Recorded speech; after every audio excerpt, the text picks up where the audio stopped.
Okay, so completely forgot to do a video on the ceiling and wall removal, which is pretty important, and I think there's part of the windows in there. But the most important part is I found the secret sauce for getting rid of rivets effortlessly. You know, we did air chisel, air hammer, drilled them out, banged them down, man muscle, hammer, chisel, and everything sucked, absolutely sucked. Until we used a Pneumatic De-Nailer. There's different brands that, you know, have different kind of power levels. The air locker was a little underpowered, but the one by 3 Plus on Amazon for like 35 bucks. 2 pulls of the trigger if you hit it in the right spot, and they were gone. Just cover up your windows and windshield, because busted out a few windows and there's a couple gnarly cracks in the windshield because the ricochets get kind of gnarly. Also wear eye protection, learn from my mistakes. And backpipe popular demand is my Doge. You pick, because people like her more than me, and it is completely understandable. Let's get into this video. Yeah!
Oh, that works out.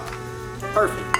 So, I am in the process of taking the ceiling off, as well as the side panels, and everything is rivets. The piece that connects the ceiling to like the windows, that part was with screws, and that was a dream come true. That was easy. And then came the daunting task of rivets, which I have been not looking forward to, because I've never had an easy solution for them. And the industrial size of these rivets on this bus are freaking ridiculous. Like the size of a quarter. Some of them. The ones on the ceiling like the size of a dime. The ones on the wall are like the size of a quarter. After having Jerry come back over with a lot of his tools, thinking we were gonna just manhandle these out of there, we realized that was not happening at all. We tried for just a couple minutes to bust 1 or 2 out by hand with like a hammer and a big fat chisel. No, because even starting on that one, and same thing with the drill with the metal bit, and even just starting those and looking down and seeing the hundreds of them ahead, there was no way it was gonna happen. Luckily, I got so many random tools. One of them happens to be a Pneumatic De-Nailer. This hooks up to an air compressor, so you've got to either go get an air compressor or have one. And you just pop it on, and it's like the weapon from No Country for Old Men. It's like a piston that pops out, and it's made for taking nails out of pallets, but it worked perfect for the rivets.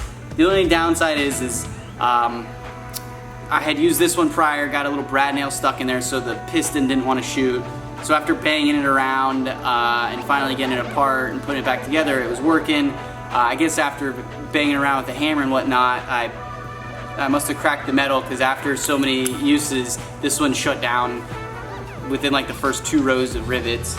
So I went on Amazon and ordered a beefier one.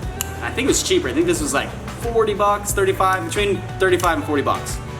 Got here in like 3 days, and I got like literally the entire bus done except for like a few of them. The piston, the little metal part that comes out of there, ended up busting. One of the screws broke out, and I was trying to get it out and couldn't, so I took one of the screws from the first one that broke and put it in here, and that was doing a good job kind of holding it stable enough to pop these rivets out, but it ended up just bending that piston every time it was coming out, and it's at such a high impact and so much ricochet and vibration, it busted the piston out. And this was on, I mean, I got all the rivets out of the entire inside of the bus basically in a matter of a handful of hours. So after a few hours of beating this tool up in the way it's definitely not intended to be used, it has busted. I'm gonna get back on Amazon and see if I can't get them to either trade it out or send me a new piston head or whatever, because I mean after a day it shouldn't break, although this definitely is not what it's supposed to be used for. But I'd buy 3 of these. If you're gonna start yours, buy at least 2 of them.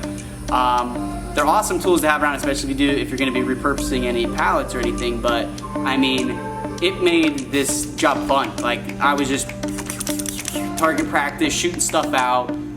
I mean, it's not that heavy, but I mean, holding it above your head and aiming it, that was the extent of fatigue I had from doing that, which is awesome, because I've always seen everybody freak out about how miserable they spend days knocking these rivets out by hand, and the solution is here. I'm gonna try to get some decent footage to put together and make a video for getting out the interior now. All right, I'm gonna get up and turn the camera off. See ya.